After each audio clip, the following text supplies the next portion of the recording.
2 роки я шукала тата. На свої 20 років, 3 липня, я поїхала в Дніпропетровськ за ним, щоб привезти його додому, до Києва.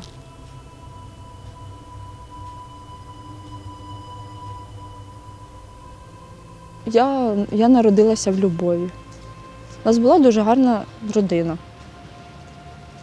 І дитинство в мене було, звичайно, в мене воно було. Я знаю, яке воно повинно бути і що це таке, справжній батько. З Новим годом! А ты чего? И поздравления скажешь. Хорошо? Ну надо что-то пожелать. Нет, будете тянуть жребий, правильно. Подожди, тут треба вбити. Шикарная штучка. Сейчас я его проверю. Тільки стул дивися внизу. Затулила мені все. Ну кажи, желаю здоров'я і щастя. Желаю здоров'я і З щастя. Новим годом. З Новим годом. І пий. Ты же мог попасть на меня.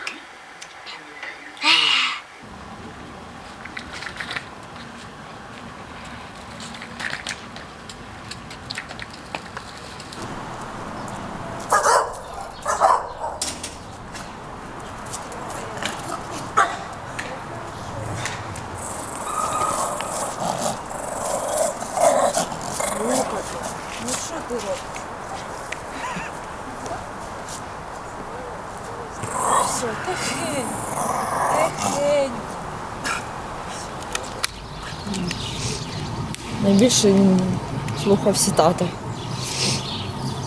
Вони з ним і в парк могли, у нас тут парк Нивки, вийти аж туди. Папа його так от відпускав, він від нього ні на крок не відійде, доки йому тато не дозволить. Тато телефонує, і Тьома завжди. Він так це відчував.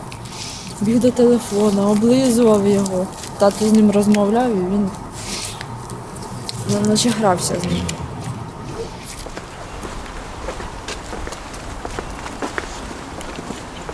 Тато, коли повернувся після першого кругу з АТО, він підкупив трошки грошей та купив машину. Було дуже багато планів. Ми і салон вже підбирали, якого він кольору буде. Ми могли навіть серед ночі по нічному Києву кататись постійно. Що мама казала, ви бензин витрачаєте просто так. А ми любили.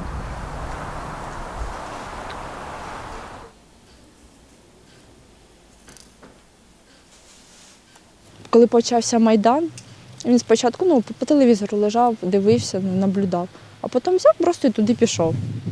А потім, коли вже війна, і він сказав, я йду. Ми з мамою спочатку так, куди ти підеш? У нього ще там здоров'я не дозволяло.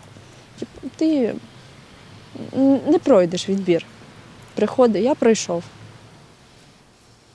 Я сразу могу сказать, я тоже сам пришел, я ветеран Национальной гвардии с 90-х годов, мне 45 лет. Вот. Как только я увидел вот это все, я сюда пришел послужить своей родине и народу.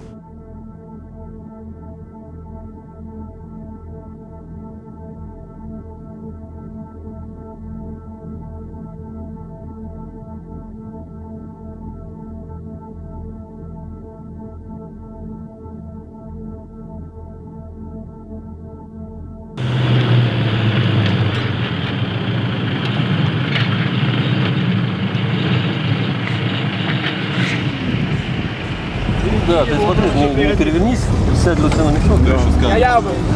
Завалили.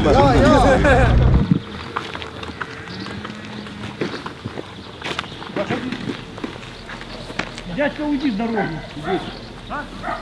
Уйди с дороги, дядька. Давай.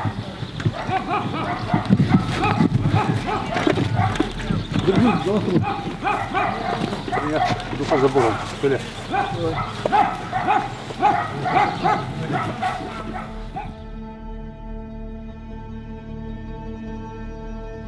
Я вирішила зустрітися з бойовими товаришами тата, щоб з їх слів зрозуміти, яким він був там, як він за весь той час, що пробув на війні, як він змінився.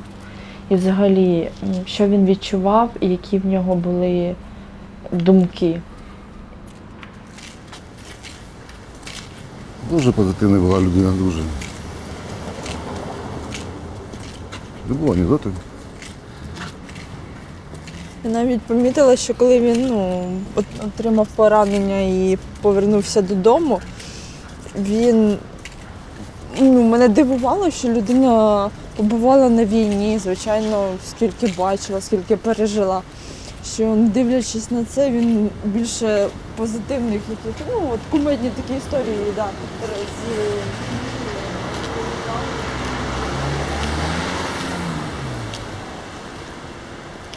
Я зустрівся з Вованом. Весела, позитивна людина. Мені здалося, що його, він був худенький, але мені здалося, що його дуже багато. Ми там по дорозі також розмовляли, що шуткували. Мені здалося, та ще одна людина сиділа поряд мене на передньому сидінні, а Вован ззаді. Мені так здалося, що їх там сидить 5, як мінімум. Я ще думаю, зараз приїду, відкрию багажник, звідти ще 3 вийдуть. Всем привет, мы под Иловайском.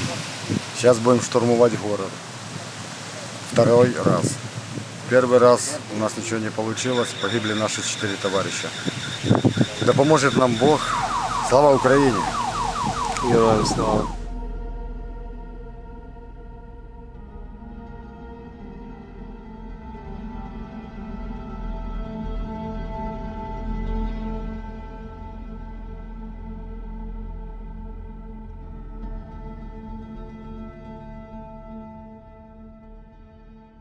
Вилажу я, одним словом, з тих кущів.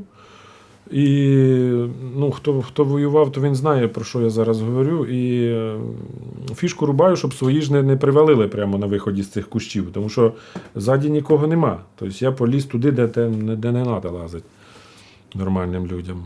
І тут Вован. Думаю, це точно повезло мені. Я ж Вован, а він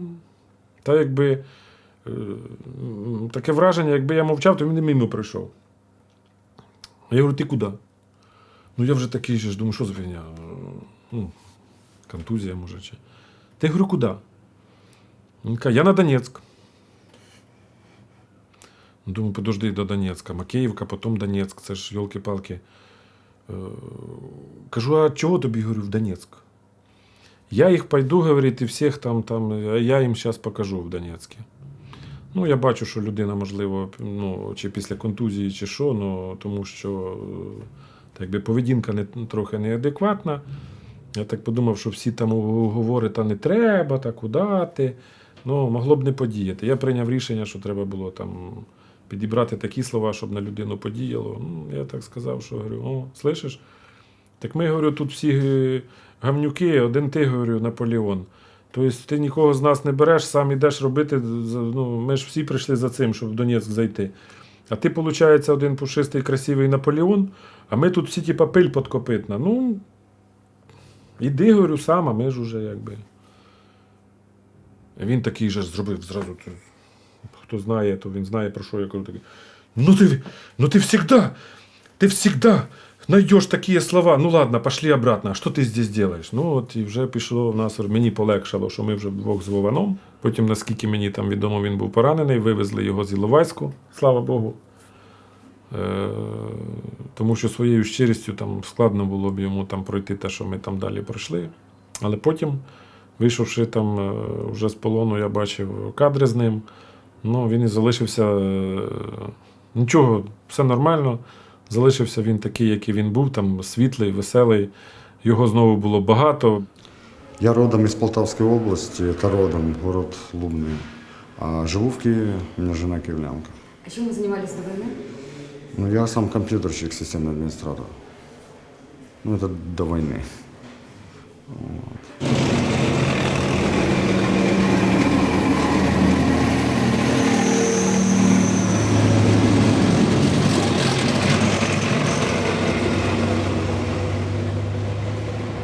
Домой на побывку поедете?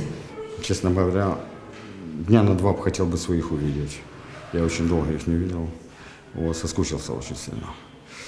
2 дня буквально и назад туда. Вот, хотел бы.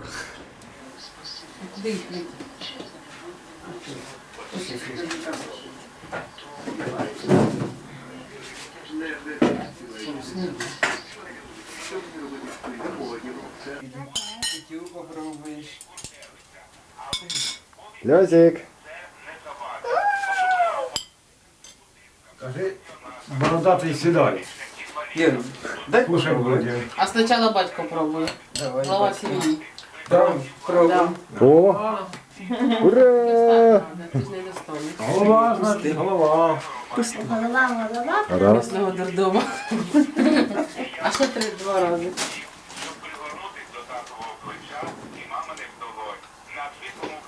Ти мене заколупав. Давай я тебе. Ні, мене не треба. Надо. Так хто ж її так одіває? Ти вроді без того. Не знаю, у нас носили. Первобитної пещери.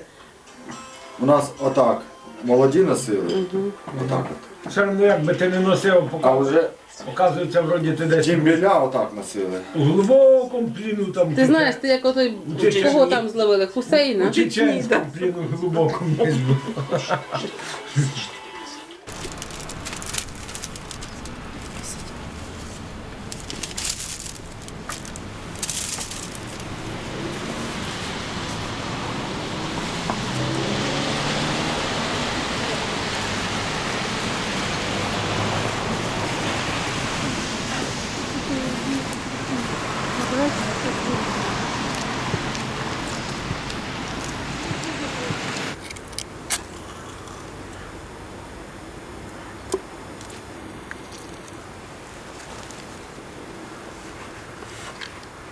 Я була папина доця. У нас якось, у нас був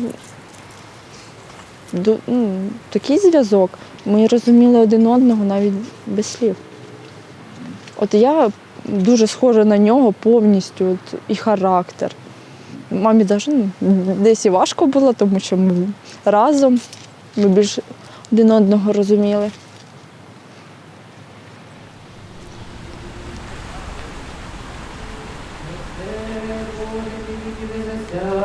Світові, і через неї нас ради світла показав, помилуй нас. І як по суші проходив Ізраїль, по безодні стопами, бачачи неї, вони під пароль потопляється, пісню перемоги Богові співаємо, взиваючи.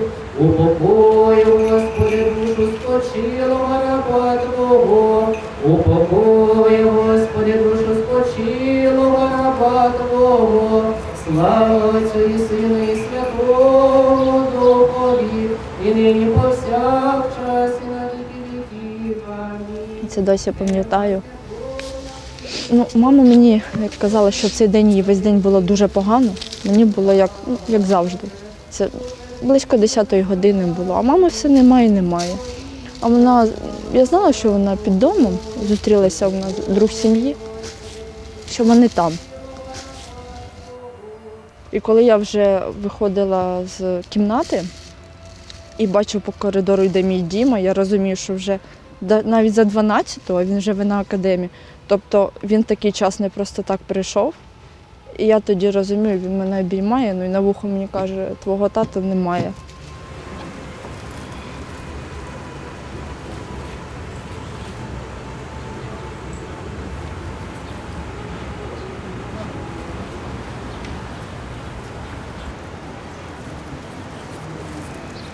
І потім мені вже мама каже, що мені сказали, каже, каже, як я піду додому, як я це скажу Олі. Вона, я не можу. То вона позвонила Дімі, все розказала, каже, Діма, прийди, бо я не можу. Це от так.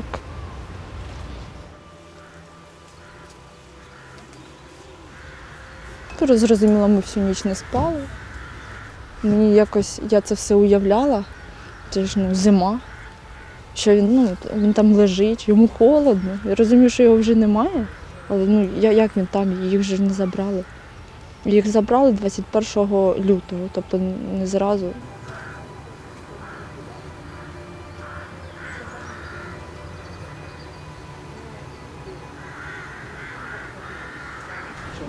любить. Всім вам, дорогі браті і сестри, шановна родина, дякую за цю спільну нашу молитву. А зараз, будь ласка, за чергою попрощайтеся востаннє із тілом преснопам'ятного воїна Володимира. Нехай Господь упокоїть його душу, а нас з вами спасе і помилує, і простить нам усі провини вільні і невільні. 12 лютого 2015 року нам було дано наказ взяти висоту в населеному пункті Логвиново. Перед самим входом в Логвиново змінився наказ. Змінили наказ і дали наказ зайти в населений пункт Логвино. Та ж ситуація була з батальйоном Донбас, з групою вашого батька.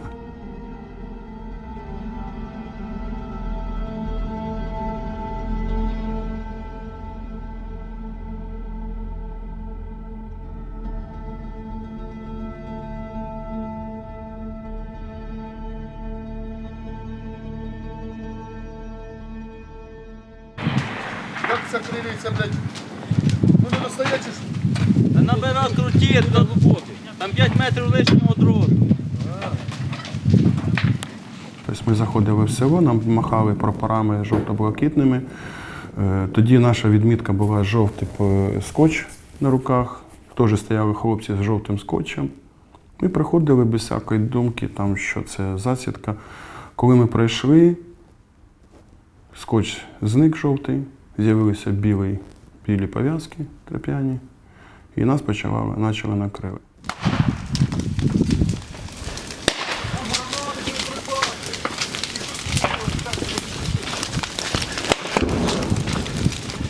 Сепаратисти сиділи на кришах, тобто у них був дуже гарний обзор, вони всіх крили. І от у мене, виходить, ми стояли Урали, і під Уралами, з одним із подуралів лежав кулемет. Я поліз туди, щоб дати хлопцям можливість зайняти кращі позиції, потягнув вогонь на себе. І ось там лежав ваш батько, але, на жаль, вже він був убитий. Знаєте, як кажуть, герої не вмирають. Оце фраза про цих хлопців. Там лежав ваш батько Вован, Санта і ще один хлопчик. Вони в кучі лежали під колесом переднім. І я почав бити з-під Урала, знімати всіх, виходить, тих, хто на криші, поки наші хлопці займали позиції. І от всі кулі, які повинні були лягти в мене, лягли в вашого батька. Да, привезли. К вам? З больниці или з Не, забрали по обмену. Привезли себе, когда договорились. Руслана. Сюда зайти? Зайди. Здрасте. Привезли там наших ребят. Ой, сколько? Трое. А известно кто? Двое известны, третий нет. Там не опознали. Они в пакетах, нет? Нет, только забрали из поля. Сейчас я дам пакеты и сразу пакеты. А они замерзли, там руки вот так вот. Да. Ладно, разберемся. Пойдемте, я скажу сейчас.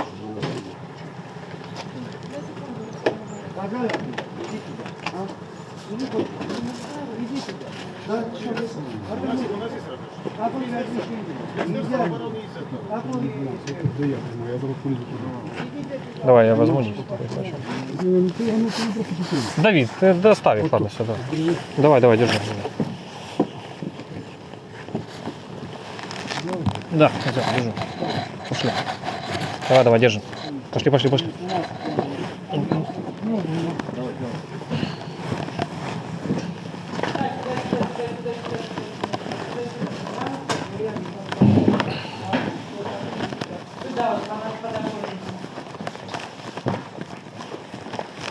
Давай. Есть.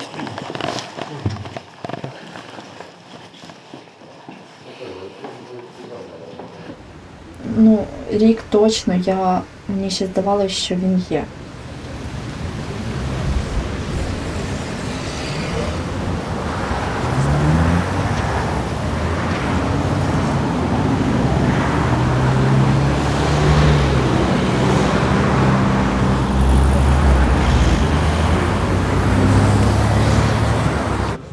Мені здавалося, що він прийде додому. Близько року я його шукала як людину, яка десь він живий, він десь або в лікарнях, або він десь в пліну. І я постійно, мені дуже часто снилося, як він заходив додому. Як я йду по вулиці, і він гукає мене. Я близько року я йшла на навчання, я постійно оглядувалась. В метро мені казали, що люди на нього схожі.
Ми жили один одним.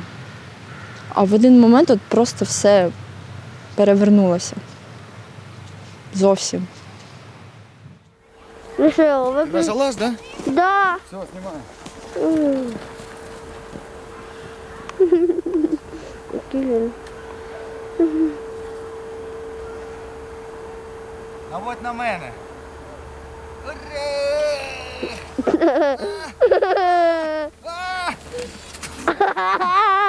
Все? Горячая? Конечно. Ты бутерброд жуй. Бутерброд? Я смело жуя.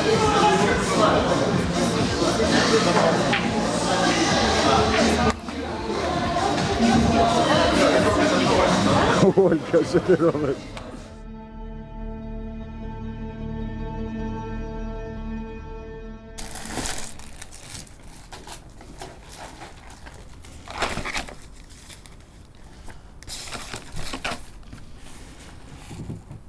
Мою ДНК, його і Самоленко Ольга Володимирівна, 03.07.97 року народження, може бути біологічною дитиною невстановленої особи чоловічої генетичної статі.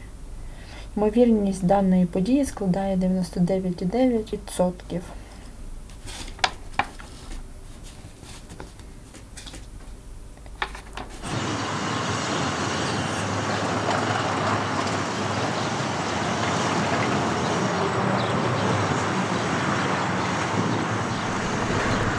Приехал с Иловайска тогда на своей 3110 Волге.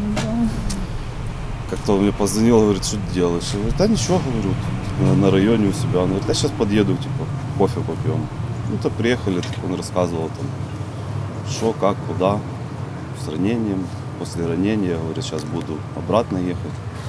Я говорю, не надо, говорю, подумай, у тебя, говорю, семья, говорю, дочь. А мне как я там брошу пацанов, там же все свои, все пацаны. Я говорит, взрослые уже, там пацаны, говорит, по 18, по 20 лет, говорит, как их брошу. Ну, я же сдала ДНК, и как сказали, так как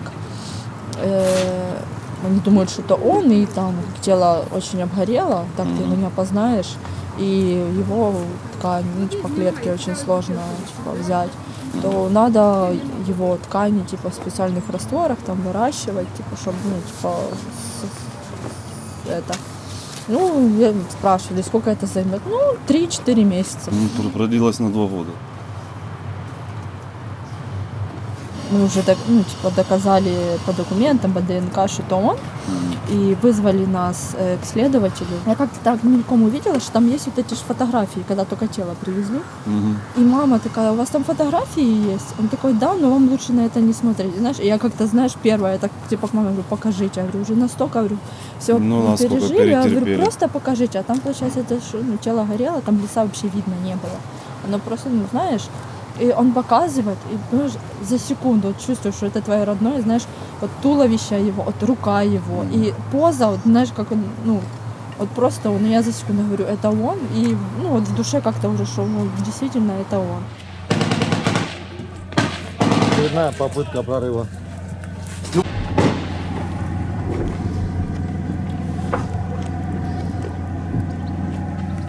Это был танк. ВСУ. Тихо, оставлю здесь. Пойдем.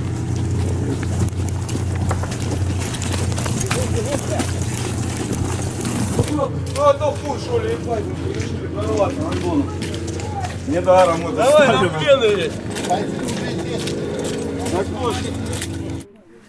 Просто заходила на сайты ДНР, ЛНР, чтобы найти хоть какую-то информацию о погибших, о том бое.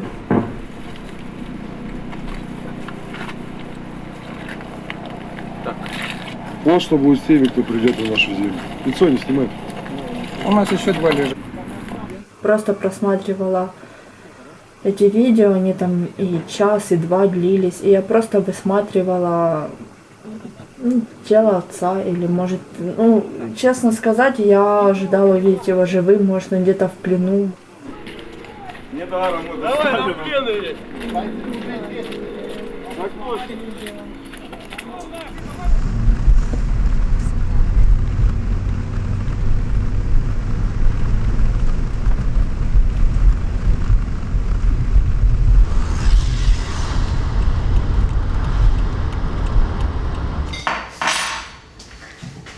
Да, или мессенджер, просто по интернету, чтобы... есть у тебя... На Фейсбуке даже есть мессенджер, да, на Фейсбуке можно тоже видео. Да, давай, или по скайпу. Какой висел? Прапор. Вот. А это самое. Не получилось. А здесь, когда мы покупали, я видела, ладно? Хорошо. Я тобі хочу сказати, що не одна людина не сказала про Вована плохо. Не одна. Вот сколько, почему я и выбрала то, что он действительно честь и лицо. Я помню, там 3 конфеты, а он их это самое. Кто-то раз это самое, он говорит: Митрош, хлопцы, прийдуть, поділимося. То есть в палатке он должен был их поделить. Это такой довольный, сало, медсестры тут сало им накрошили. Он такой, конечно, активный, общительный, да. Иловайск только начался, и он был ранен. Я очень обрадовалась, когда я его встретила в коридоре. И мы тут же на ходу записали интервью. Вот так. Как-то, без подготовки специально. Я не планировала его снимать. И все. И мы с ним больше не виделись. Только тогда так побеседовали очень хорошо. Целый день мы были в Мечниково, и целый день он был, Одесса, мама с нами. Комбата разворачивается, говорит: Лермонтов, кто такой Пушкин? А он стоит, говорит: Александр Сергеевич, писатель. Да нет, я не в этом плане. И там все полегли. Говорит: Лермонтов, кто такой Пушкин? А это же его настоящая фамилия, Лермонтов. Или псевдо? Псевдо? Псевдо. Ну ладно. Но зовут его Миша. Михаил? Да. Настоящее имя Михаил? Да. Угу. Мне нравится, когда он по рации всегда говорит: я Лермонтов, прием. Его любимый писатель Лермонтов. Ага. Поэтому он взял себе такое псевдо. Да. Вован. А ты что, сразу Володя Вован? Элементарно же вычисляется, как тебя зовут. Дело в том, что меня так везде называли. В армии. И поэтому ты привык и решил... Да. Вован — это круто. Я очень хорошо помню этот февраль, 11 число февраля, потому что я получаю звонок, Вован, я очень удивилась. Он никогда не звонил, никогда. Бывает так, что ребятам что-то нужно, они там просят, ты связываешь, передаешь, а он никогда этим не пользовался, никогда не звонил. И Я куда-то ехала в Дом кино, что ли, какие-то дела у меня были такие. Я остановилась и беседовала с ним. Я вдруг услышала в голосе такую другую интонацию, совсем другой голос. И он мне сказал, я хочу попрощаться. Я говорю, подожди, Иван, что хочу попрощаться? Это Дебальцево, мы в окружении, говорит, я знаю, что мы не выйдем, и я звоню попрощаться. Но я к тому времени уже была опытным бойцом. Я уже слышала подобные слова, и был опыт Иловайска, когда я говорила, ребята, уходите оттуда. Нет, мы будем до конца стоять. И у меня была история с Лермонтовым, которому я сказала, Лермонтов, дайте мне слово офицера, что вы останетесь живым. Он говорит, да, даю слово офицера, что я останусь живым. Я говорю, Иван, так, прекрати вот это настроение, дай мне слово, что ты останешься живым. Говорю, ты же знаешь историю с Лермонтовым. Дашь слово, будешь живым. И он так задумался и говорит, я не могу. Говорит, это не от меня зависит. Это же на все воля Божия. Это же не моя воля. Это как... Вот еще один ответ. Где папа? Да, говорит, это же не я решаю. Или подожди, это понятно, что ты не ты решаешь. Но ты можешь сделать выбор, и ты мне пообещаешь, что будешь живым. И как-то так стараюсь с ним говорить бодро. И он так вздохнул и говорит, я буду стараться. Он говорит, я буду стараться, но ничего не могу обещать. Как-то, мне было очень грустно от этого, но как-то я все равно, не хотела верить и не могла верить, да, что, что-то плохое произойдет. Это же война. И потом ровно через сутки, просто минута в минуту, это было 17:13, я очень хорошо помню, позвонил Вася Чебанов. Я Вася. Да, это же он мне позвонил, сказал, Вован погиб. Вообще, Вован был первым, кому я из близких потеряла, наверное. И вот под Дебальцево мальчик 128-й был ранен, и Вован погиб. Из тех, кого я считаю, что мы дружили.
Меня Володя поразил при первой встрече своим оптимизмом, несмотря на то, что у него 2 руки были забинтованы, иногда сочилась кровь.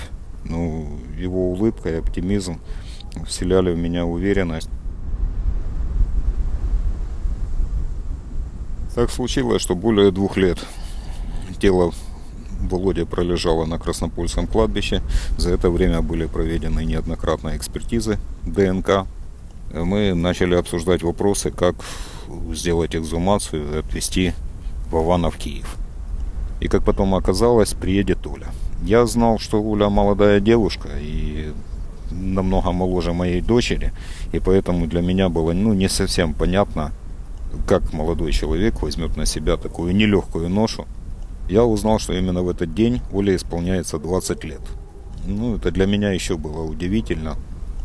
Когда извлекали гроб из могилы, из-за того, что гроб более 2 лет пролежал в сырой земле, он сломался. Я в это время смотрел за Олей, я с собой принес даже бутылку нашатырного спирта на всякий случай, ожидая, что может стать плохо молодой девушке. Но Оля это все мужественно вынесла, наблюдала, как гроб с телом отца поместили в цинковый контейнер, и предложил Оле, машина пусть едет на Киев, а я отвезу ее на вокзал. Оля решительно отказалась от этого, сказала, что она поедет с отцом.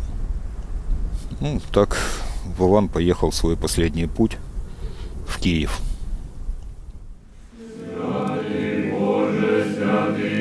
і святий безсмертний, помилуй нас. Господи, упокой душі спочилих рабів Твоїх, Олексія, Дмитра, Миколая, Ігоря, Станіслава, Мирослава, Олександра, Володимира, Андрія, Сергія і усіх воїнів, добровольців, героїв України, які життя своє віддали за волю України. Господи,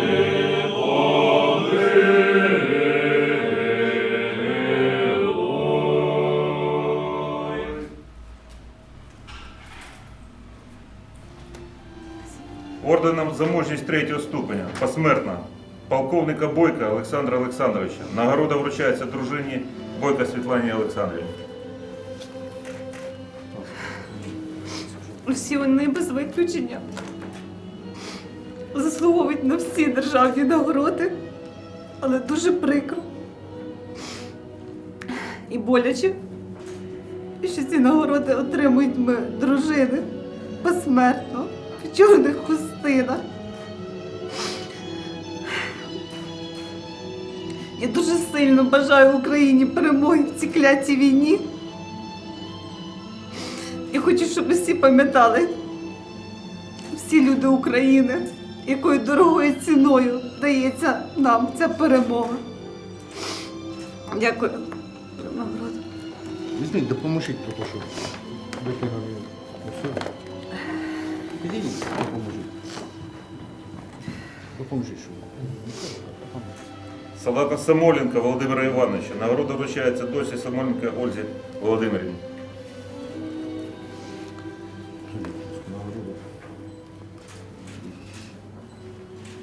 перед батьком кажете, відзвітуєтесь.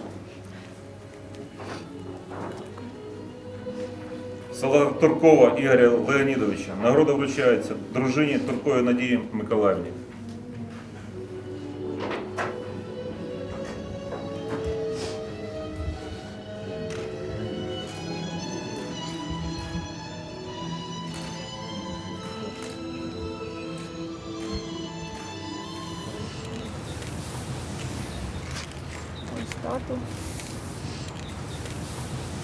Самойленко Володимир Іванович, Вован, солдат-стрілець, помічник гранатометника, 2-й батальйон спеціального призначення НГУ «Донбас». Народився 31 грудня 1968 року в місті Лубни, Полтавська область. Загинув 12 лютого 2015 року в бою за контроль над село Логвінове.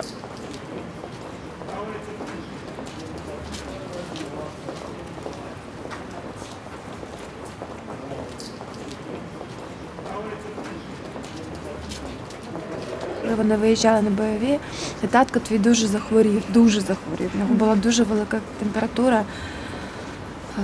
Це вже був 15-й рік зима. Тоді, коли не хотів лікуватись. Він не хотів, я його змушувала, я йому забороняла їхати. Я його просила, щоб він не їхав. Ну, татко трохи впертий, напевно, ти в курсі. Ми йому казали з мамою, ну а як же ми? Ну, ти будеш там, а хто нас тут буде захищати? Ну, насправді він нас, Він вас там захищав. Захищав там.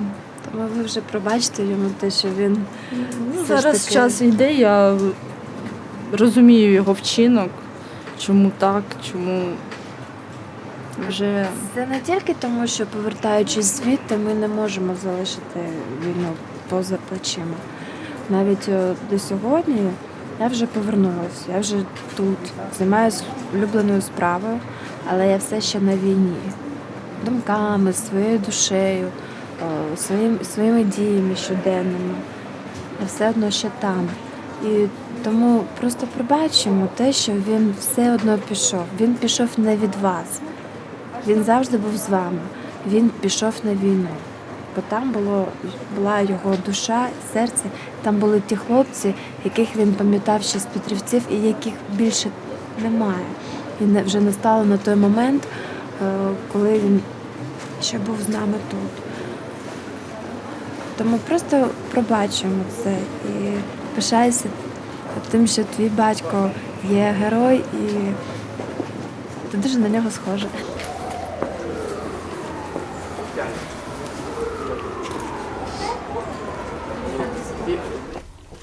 Тоже семейная фотография, уже папа такой более взрослый.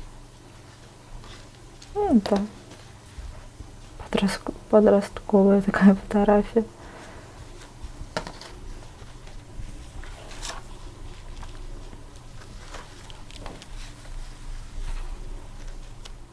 У меня пришла идея в память о папе сделать татуировку. Мне захотелось сделать его инициалы. Я сделала это на английском. SVI, Самойленко Владимир Иванович. Именно буковки. Потом еще через год, в 17-м, мне захотелось чего-то добавить. Но когда я приехала к мастеру, она мне посоветовала, давай набьем такие вот веточки лаванды. Мне идея понравилась, мы сделали. А потом уже, когда я приехала домой, я начала значение татуировки лаванда смотреть. И оказывается, вот лаванда означает навсегда в моем сердце. Мы говорили о женщинах. Мы говорили о женщинах, ну, в каком плане? А у него есть, он говорит, ну, у тебя кто? Я говорю, жена. И ребенок маленький, последняя у меня дочка младшая. А он говорит, а у тебя? А он говорит, а у меня доча. И он, ты знаешь, когда он говорил о тебе, это было такое, знаешь, это такой вот реально вот водопад любви, гордость. Вот я же понимаю, что он пережил, так, и я понимаю, что когда человек говорит о чем-то любимом, хорошем, таком святом, понимаешь, он разряжается. Вот. Но он говорил о том, что ты значишь в его жизни. И ты знаешь, я когда его услышал, я подумал, я бы, наверное, так не сказал бы даже о своей жене. Ну, хотя я люблю свою жену, я почитаю свою жену. Поэтому, ты знаешь, я тебе говорю такие вещи, и они для тебя будут больно. Почему ты плачешь? Понятное дело. Ну, мы не можем его тебе вернуть. Единственное, что мы можем о нем говорить, и реально о нем есть что говорить, больше хорошего. Потому что, ну, мы иногда бываем не очень хорошие.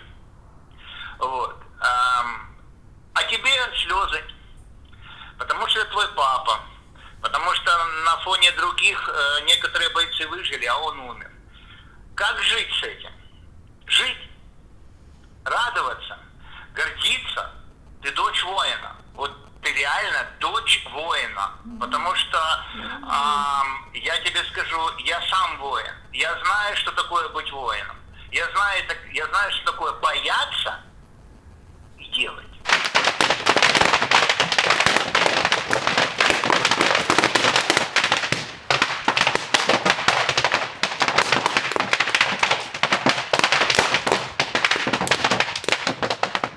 Я готов, например, драться за 15 сантиметров украинской земли. И пока я их не сгоню, я не успокоюсь. Это лично мое мнение. У меня в голове побыстрее закончить эту войну, изгнать агрессора. А там дальше уже буду думать, вернуться живым к семье.